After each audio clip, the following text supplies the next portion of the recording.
everybody. My name is Chris Manning, and this is the Liberty's Last Refuge podcast. And unless you are living in a cave in somewhere that doesn't have the internet or television or radio, the biggest news, obviously, of the week is that Donald Trump has been found guilty on 34 counts, felony counts in the New York criminal case of the business falsification of records brought by DA Alvin Bragg.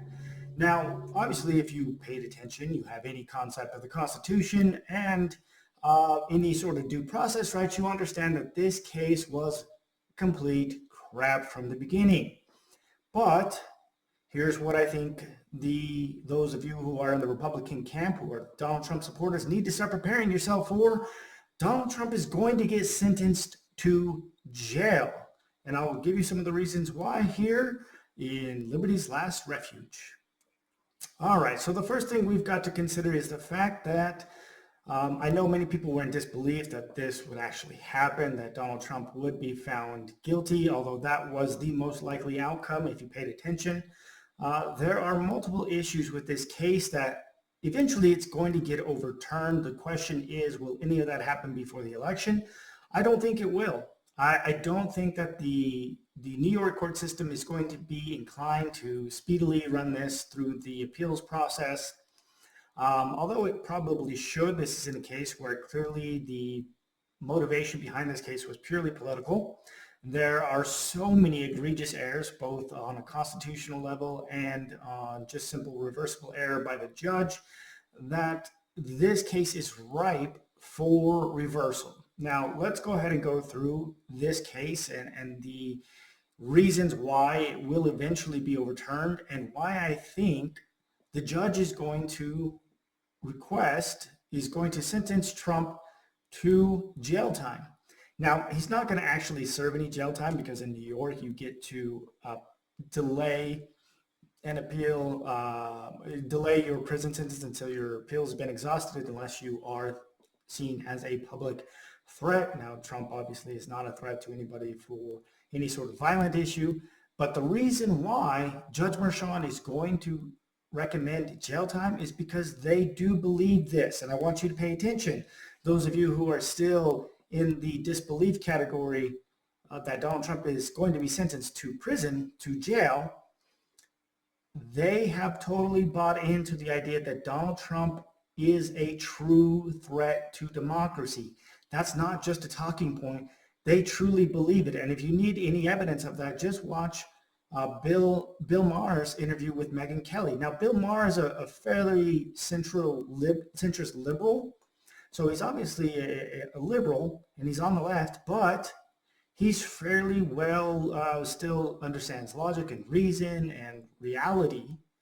But even he believes that Donald Trump is the greatest threat to democracy. And so because of that, that they truly believe that Donald Trump will destroy our democracy, that the Democratic Party is willing to destroy all the foundations of our republic in order to make sure he does not win again. And that's exactly what Judge Merchan is. And this case showed it. And the way that they put their thumb on the scale shows that.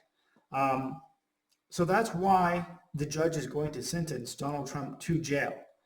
Alvin Bragg is going to ask for jail time. And, if they don't, I'll be surprised. Okay, let's just say if that is not what happens, I will be very surprised. We'll find out in July. But first, let's go over some of the reversible error and the violations of the Constitution that this case, that the reversal of this case is going to rest on. All right, so let's go ahead and start with the Fifth Amendment to the United States Constitution. Now, in the Fifth Amendment, you can't be held for a crime unless you have been, a grand jury has been presided with an indictment.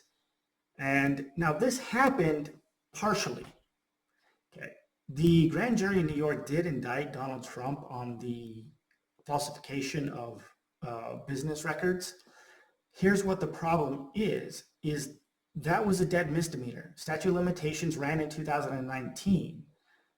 Alvin Bragg revived this case from the graveyard, right? He made this a zombie case, a zombie misdemeanor case, into a felony case by arguing that Donald Trump falsified those business records in the furtherance of committing a second crime. The problem is the grand jury didn't indict him for a second crime. So Donald Trump has absolutely no idea what the prosecution's theory of the case is as far as the second crime. Now, many of the pundits on MSNBC and CNN will hand wave at this, but it's a very critical issue because you cannot sit here and say, okay, this dead misdemeanor becomes a felony because I'm saying that you committed a second crime, but I'm not going to tell you what the second crime. The second crime is, trust me, bro, he committed a second crime. That's not how our due process system works. You have to know what the case is against you. If you don't know what the second crime is, and this is where the entire crux of the case hinges on, that there has to be an attempt at least, although I think that you have to prove this beyond a reasonable doubt, that Donald Trump fully intended to violate the second crime. Now, it is then impossible to argue only then that you are going to tell the defendant about the falsification of business records and say nothing about the second case, the second crime, because what if that second crime wasn't actually committed? And you can convince the jury that there was no second crime. So the DA should have been and will be forced by the appellate court to name what the specific second crime is that Donald Trump is alleged to have intended to violate, to commit. Now, the reason why Alvin Bragg didn't want to do that is because he's relying on a federal campaign violation, or he's possibly arguing the New York State statute to unlawfully influence an election. Now, of course, you have to actually engage in unlawful means. And signing the NDA with Stormy Daniels to prevent her from talking about the affair that they had 10 years ago is not unlawful. There's nothing unlawful about that. Now you could say it's all in the purpose of influencing the election. Yeah, you know what? We have dozens of members of Congress today who have signed non-disclosure agreements with their staff for sexual harassment and other issues, and none of them are going to be brought up on charges because that's not a campaign expenditure. Now, the judge, again, wouldn't allow the former head of the Federal Elections Commission, Brad Smith, to come out and actually explain this to the jury. Again, more reversible error. Let's go ahead and move on to the Sixth Amendment. So the Sixth Amendment states, in all criminal prosecutions, the accused shall enjoy the right to a speedy and public trial. Now, the judge at some points kicked the public out of the courthouse so that way he could berate the defense witness in front of the jury. That's reversible error. By an impartial jury of the state and district wherein the crime shall have been committed, which district shall have been previously ascertained by law, and to be informed of the nature and cause of the accusation. Here again, the indictment is deficient because the case was made, and it wasn't made until closing arguments after the defense had rested, that the prosecution then springs on, oh yeah, by the way, the second crime is possibly a federal elections campaign violation in addition to the New York State statute, unlawful means of influencing the election. Okay, totally different. You can't spring that on after the defense has rested the case because then the defense has no ability to put forth a defense against those accusations. Now, continuing on the Sixth Amendment, another right is you have the right to be confronted with the witnesses against him, to have compulsory process for obtaining witnesses in his favor. Again, this is where the judge erred. He would not allow Brad Smith, the former head of the Federal Elections Commission appointed under Bill Clinton, to testify in his defense. He would allow him only to give definitional terms rather than explaining the fact that even if you argued, which he doesn't concede, that the payment to Stormy Daniels was a campaign expenditure. In fact, he argues the exact opposite. If Donald Trump had used campaign funds and had listed that non-disclosure agreement, that payment to Stormy Daniels for $130,000 and used campaign funds, that actually would have been a violation because these are personal expenditures. Anyways, again, more reversible error on the part of Judge Merchan, and to have the assistance of counsel for his defense. So this case was deficient on constitutional grounds. Now, when the jury instructions went to the jury for returning the verdict, the judge again made another error. One, he misinformed the jury about the Federal Election Campaign Act and the rules and regulations regarding it, reversible error.